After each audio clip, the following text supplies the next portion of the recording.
Diddy sold me to his sugar daddy and I barely managed to escape from there. Diddy and his sons tortured me a lot. I'm going to file a case against them. So, I was on the streets, and then Papa Combs decided that he would like to be a caring man.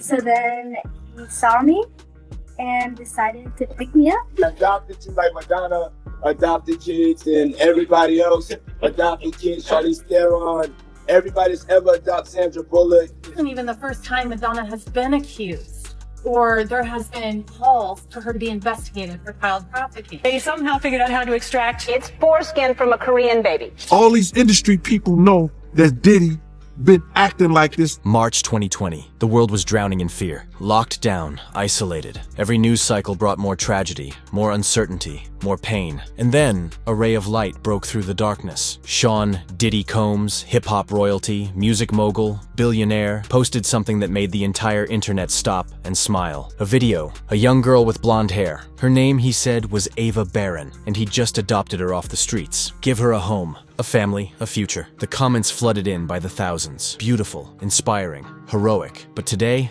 that video feels different. Because that little girl, she's gone, vanished, erased from existence like she was never there at all. And now, with Diddy sitting in a federal prison cell, facing charges that could lock him away forever, people are starting to ask the question everyone's been too afraid to voice. Where the hell is Ava Barron? Let's rewind to that moment. That Instagram video, the one that went viral for all the right reasons, or so we thought. Diddy's on camera, flashing that famous smile. His sons are crowded around him, and there she is, Ava, looking straight into the lens, telling a story that sounds almost too perfect. He found her on the streets, she says, picked her up, gave her everything, even changed her name to Ava Barron Combs, his daughter now, part of the family. The world ate it up. Praise poured in from every direction. A powerful black man saving a white child during a pandemic? It was the kind of story people desperately wanted to believe in. But watch that video again. Knowing what we know now, look at her eyes, the way she sits, stiff, tense, surrounded by his sons, not his daughters, even though Diddy claimed she wanted to play with the girls. Why the boys? Why that setup? And listen to how she tells the story. Every word sounds rehearsed, practiced, like she's reciting lines someone told her to say. Then Diddy drops something that makes people's skin crawl. He compares himself to Madonna, says his adoption is just like hers. Madonna, who's been accused by the Ethiopian World Federation of Human Trafficking, of lying to parents, of taking children under false pretenses. Why would he make that comparison? What message was he really sending? Some people noticed back then, felt something wasn't right, but the moment passed, the world moved on, until Ava didn't. After that video, Ava appeared exactly 2 more times. Name's Ava.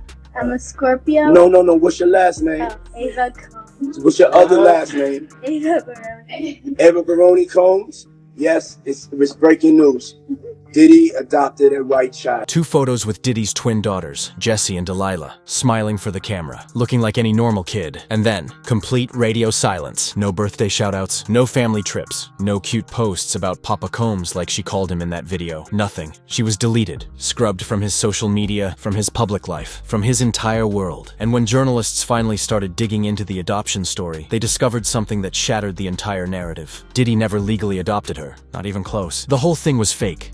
Sources claimed it was just a skit, a publicity stunt that spiraled out of control. They said Ava's real parents were friends of Kim Porter, Diddy's late ex, that she'd known the Combs family since she was little. Okay, fine. So it was a PR move, a feel-good story during dark times. But here's what doesn't make sense. If it was just an innocent publicity stunt, why did Ava's parents completely cut ties with Diddy the second his legal troubles started? Why did they yank her out of his orbit and never speak to him again? What did they see? What did they know? What were they protecting her from? The internet is a strange place. People obsess. They investigate. They connect dots that seem impossible to connect. And someone out there started asking a question that sent shockwaves through every true crime community online. What if Ava Barron isn't who she says she is? What if she's someone else entirely? Ava Grace Baldwin, 6 years old, San Antonio, Texas, disappeared in 2015 with her mother, Catherine Baldwin, gone without a trace. The address they gave authorities turned out to be an empty lot. No house, no history, nothing. Months later, police found Catherine's car abandoned on the side of a road. But no Catherine, no Ava Grace, just emptiness. Her father, David Hopper, has been searching ever since. He's spent over $45,000, hired private investigators, filed reports in multiple states, reached out to law enforcement agencies across the country. He posts on social media constantly, begging for information, hoping that somewhere, somehow, Somehow, his daughter will see his messages and remember him. And here's where things get chilling. If Ava Grace Baldwin is still alive today, she'd be 15 or 16 years old, the exact same age as the girl in Diddy's video. The resemblance between the photos? Haunting. The timeline? It matches perfectly. Could Ava Barron actually be Ava Grace Baldwin? Is it possible that a missing child from Texas ended up in the home of one of the most powerful men in entertainment? No one can prove it, but once you see the comparison, you can't unsee it. And David Hopper is still out there, still waiting, still hoping his little girl will come home. Here's the thing about power, real power, the kind that Diddy wielded for decades. It doesn't just open doors, it closes them. It silences voices. It buries secrets. And for years, decades even, people around Sean Combs looked the other way. They ignored the whispers, the rumors, the stories that never made it to the press, just like they did with R. Kelly, with Harvey Weinstein, with Bill Cosby, with every powerful man who used his influence to do unspeakable things while the world celebrated his genius. These men operated in plain sight, protected by fear, by money, by an industry that valued profit over truth. But eventually the truth finds a way. In November 2023,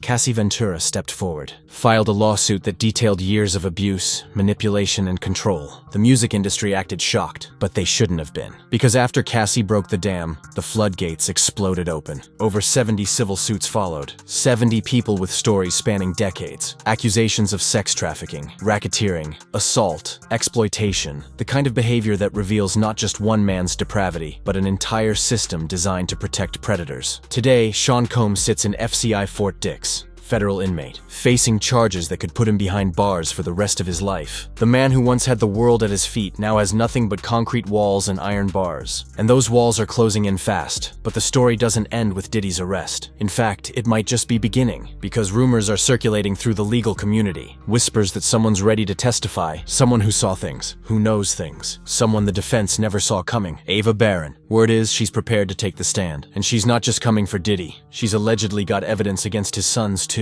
Justin Combs, Christian Combs, both named in lawsuits filed by other victims, both accused of helping their father recruit young women for his so-called freak-offs. Producer Lil Rod laid it all out in his lawsuit, named names, described a system of exploitation that allegedly involved the entire Combs family. And if Ava has receipts, text messages, videos, first-hand accounts, the entire empire could collapse. Because this isn't just about one man anymore. This is about everyone who enabled him, everyone who participated, everyone who knew and did nothing. If Ava speaks, she won't just be bringing down Diddy. She'll be exposing an entire network of complicity. And some very powerful people have a lot to lose. Of course, there's one man who's been waiting for this moment his entire career. Curtis 50 Cent Jackson, Diddy's oldest enemy, his loudest critic, the one person who never stopped calling him out when everyone else stayed quiet. For years, 50 trolled Diddy online, made jokes, dropped hints, said things that seemed petty at the time but look prophetic now. And now that Diddy's behind bars, facing federal charges with the world watching, 50 Cent is moving in for the kill. He's reportedly executive producing a Netflix documentary about the entire scandal. Every lawsuit, every accusation, every dark corner of Diddy's empire laid bare for millions to see. Some people call it opportunistic, others call it justice. Either way, the documentary is coming, and 50 Cent isn't known for holding back. This won't be a puff piece. This won't be a redemption story. This will be a reckoning, and Diddy's legacy will never recover. While the legal machine churns forward, real lives hang in the balance. Diddy's 7 children are reportedly devastated, watching their father's empire crumble, seeing his name dragged through the mud, living with the weight of allegations they never asked to carry. They're victims too, in their own way, caught in the crossfire of their father's choices. And somewhere out there, David Hopper keeps searching, keeps posting, keeps praying that his daughter Ava Grace is still alive. He shares old photos, writes messages that say, "If you're out there, if you can see this, I love you. Come home." He doesn't know if she'll ever read them, but he keeps trying, because hope is all he has left, and he refuses to let it die. So here we are, stuck in the space between truth and theory, between facts and whispers, between what we know and what we fear. Is Ava Barron really Ava Grace Baldwin? Or is it just a tragic coincidence that's being twisted by the internet's hunger for answers? Why did she disappear so completely after Diddy's announcement? What happened inside that house, behind those closed doors? And if she testifies, if she takes that stand and tells her story, what secrets will finally crawl into the light? The federal investigation continues. The lawsuits pile higher. The evidence grows by the day, and every new detail makes the picture darker, more disturbing, more impossible to ignore. But one thing is absolutely certain. The truth doesn't stay buried forever. It claws its way to the surface. It demands to be heard. And when it finally emerges, when every secret, every lie, every hidden sin is exposed for the world to see, nothing will ever be the same. The cameras have stopped rolling, the smiles have faded, the facade has cracked, and what's left behind is something nobody was ever supposed to see. But now, the whole world is watching, and there's nowhere left to hide. This story isn't over, it's just beginning.